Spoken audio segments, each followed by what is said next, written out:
How many people do you think are currently in space?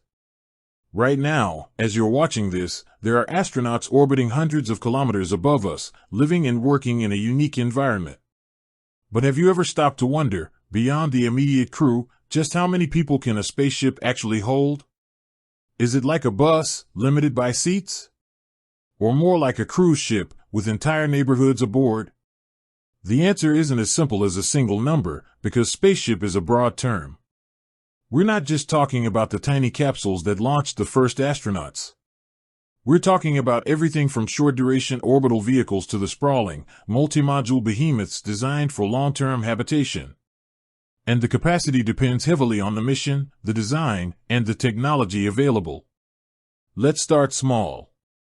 Early spacecraft, like Yuri Gagarin's Vostok 1 or Alan Shepard's Freedom 7, were designed for a single occupant. These were pioneering missions, focused on simply getting a human into space and back safely.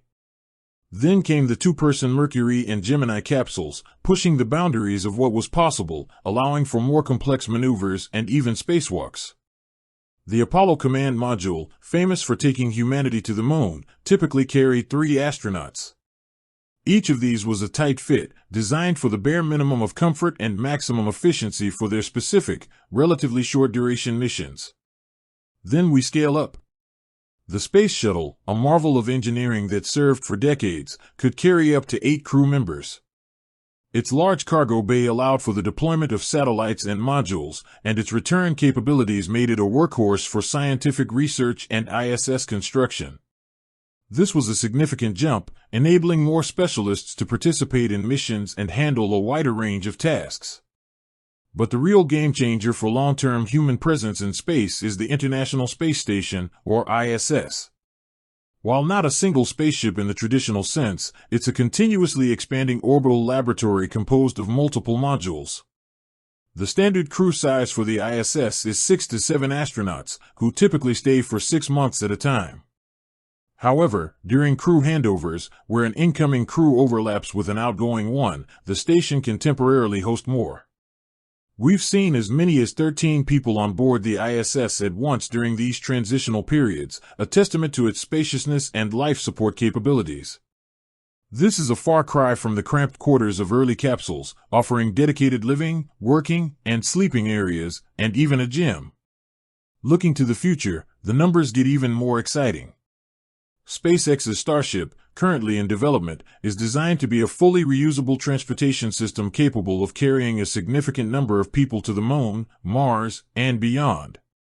While the exact capacity will depend on the mission profile, whether it's a short hop to orbit or a multi-year journey to Mars, Elon Musk has hinted at numbers ranging from dozens to even 100 or more passengers for long-duration deep space missions.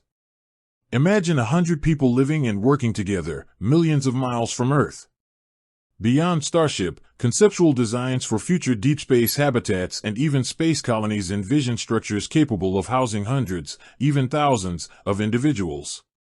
These wouldn't be spaceships in the traditional sense of a vehicle that takes off and lands, but rather permanent or semi-permanent settlements in orbit or on celestial bodies.